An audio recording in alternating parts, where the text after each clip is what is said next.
We just finished our first day of our Pollinator Power Party, and today was Art and Music Day.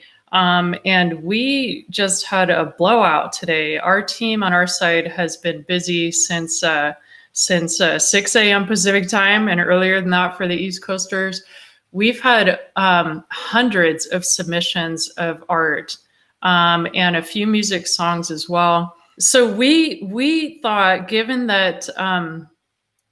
the enormous response that we had, and we doubled our registration for the party for the whole week just today alone. Matt decided we should have this pop-up event. So he calls this morning. He's like, "Hey, let's do a pop-up. Let's show some of our art," and we pulled this thing together. And I think we have one special release that we're going to do tonight as well. So Matt, why don't we start sharing some of this art here? Yeah, that sounds good. Let's do that. So right here we've got the social media feed here from Twitter, right? So around the response, it's been really, really positive. The Twitter feed is really active. The whole sponsorship for the Pollinator Party comes from our Power and Pollinator initiative, which is the largest collaboration in the world now of power companies that kind of come together and think about what they can be doing related to pollinators. This is kind of an interesting nexus if you think about it, and one that everybody might not think of, that these power companies own or they have management over huge numbers of acres, millions of acres around the world. And if you have acres or hectares, you have habitat. And this is something that all these companies have on their mind. And they've really come together in a very strong way to be thinking about this. So that's one reason why on the Twitter feed, you'll see a lot of posts by electric power companies. And they have just leaned in like there's no tomorrow on this week. The goal for this week is to reach 1 million people in 5 days.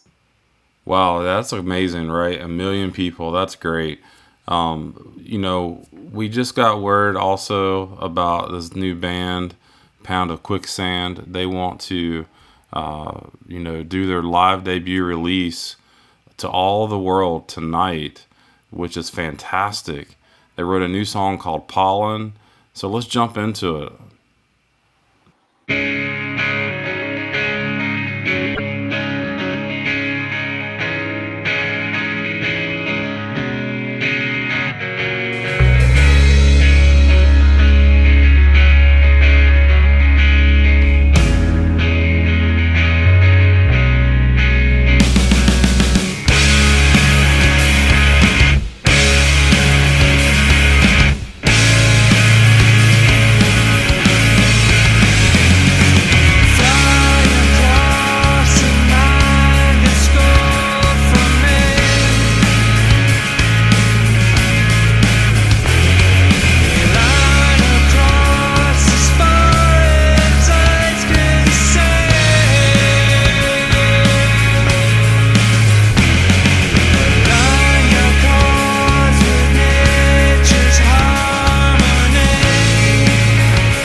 Hey, everyone that's listening, look down in the description of comments section and you'll be able to click on there and see the band's website.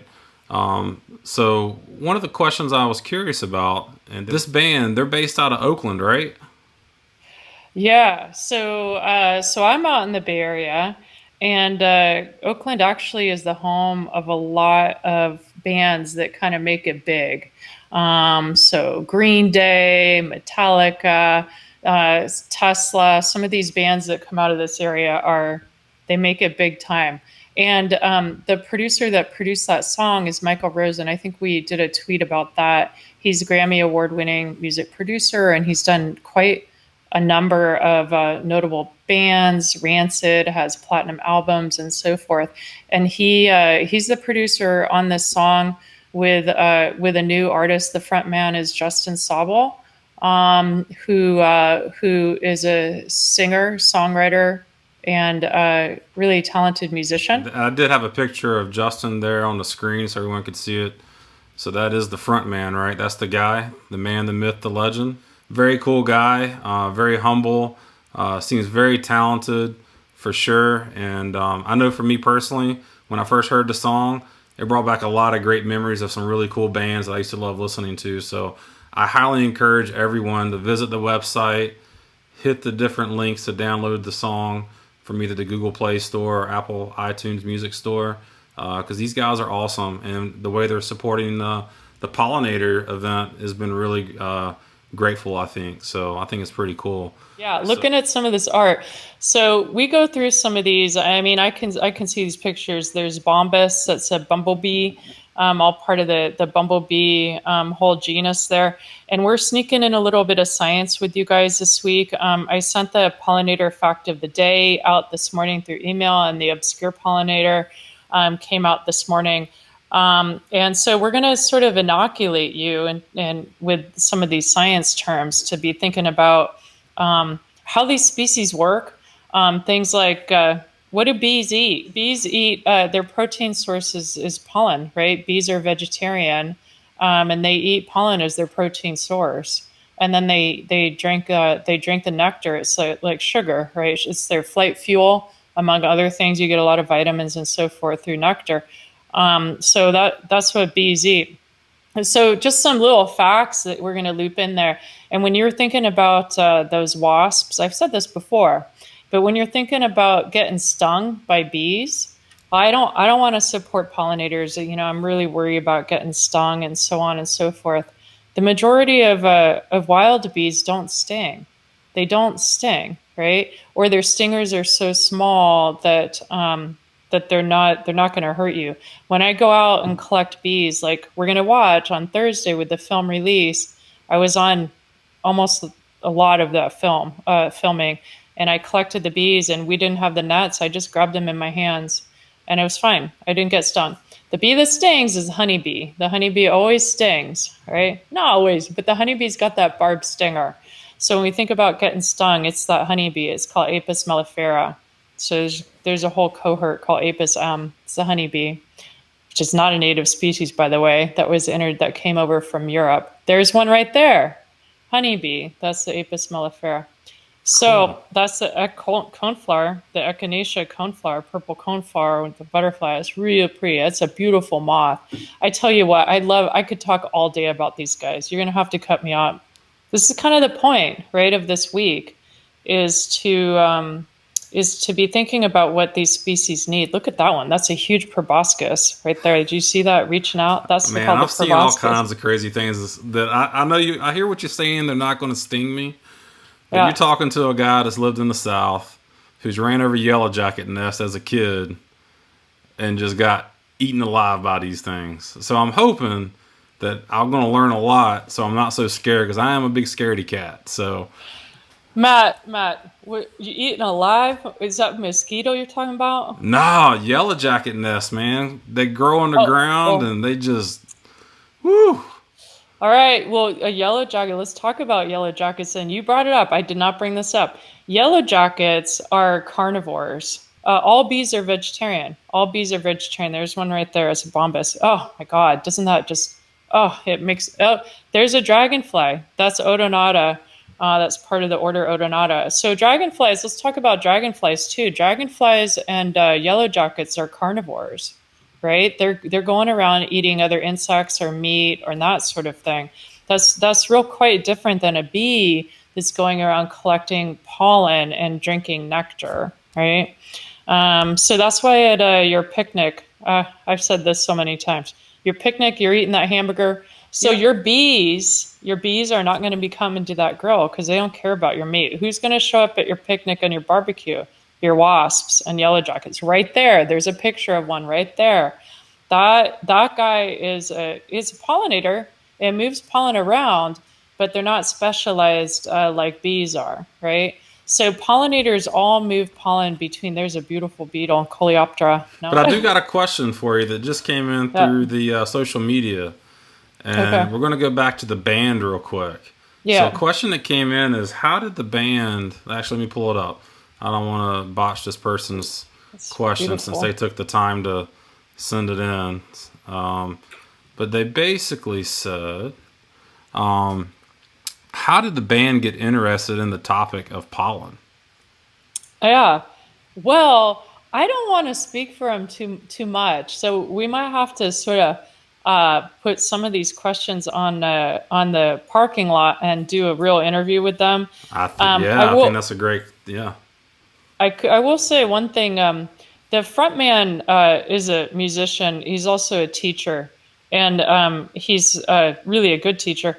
And he taught my last pollinator workshop. I had a table for Gen Z kids. It was the first time we tried to bring in kids. I think it's super important to integrate the next generation into what would otherwise just be a business corporate meeting, which we've been doing for 20 years, right? Jeepers, who wants to go to another corporate meeting? Well, I guess I do because I love my job, but it's cool to have the kids integrated in there. And so I integrated a Gen Z table and I hired Justin. He's a high school teacher to run the table. And he had to ramp up on pollinators. We went on a field trip. He taught those kids. Those kids learned a lot. Some of those kids got super inspired by the whole event. And so I think that's what his answer might be is coming to our pollinator workshop and working with those Gen Z kids and kind of learning about this stuff. But that's what I'm going to predict. We'll have to see. That'll be it. That will be the stumper for Friday. Yeah, like the stumper you got about when we did the pre-party about the mushrooms thing, right? Mushrooms are not pollinator dependent. They're a fungus, right? They grow up, they're not pollinator dependent. If it doesn't have a flower, this is kind of a rule of thumb. If you don't have a flower, you're probably not pollinator dependent as a food, right? Unless you're going through the food chain. You could be, let's say you're a cow, right, that eats corn. So milk is pollinator dependent, sort of, because it comes from a cow. The cow eats corn. The corn is wind pollinated, right? All corn, almost all corn around the world is pollinated by wind. So I can connect almost everything to pollinators if you give me a couple steps removed. Do you know why the foraging period for bumblebees is longer than for honeybees? You got me. I have no idea. So the foraging period is much longer. So bumblebees get up much earlier in the morning and start foraging, and they stay out later in the day, right? Than say a honeybee does. Because bumblebees, they can vibrate and really make their own heat. They're much bigger than the honeybee. There's a honeybee right there. That's a marigold, I believe. Bumblebees get up real early. They have a long day. They have a long day ahead of them. So if you want to work hard, your analogy is to be a bumblebee. You're gonna get up early, go to bed late. This is a bumblebee day for this whole week is a bumblebee week for me. We up early every day, right? We're Yeah, I gonna feel go to like a bed late every bumblebee. night. Yeah, absolutely. I'm a bumblebee. Hey, I just wanted to add my thanks to everybody for participating in our day one for our music and art day and for sharing all the incredible art. You guys are amazing. The art is just beautiful. So keep it coming in, not just today, but all week. You can keep sharing all week. Special thanks to Pound of Quicksand for allowing us to do their premiere of their song Pollen. That was very special to do tonight. I hope everybody sleeps well and come back and join us again tomorrow for another day of food and cooking tomorrow. Okay, thanks. Good night.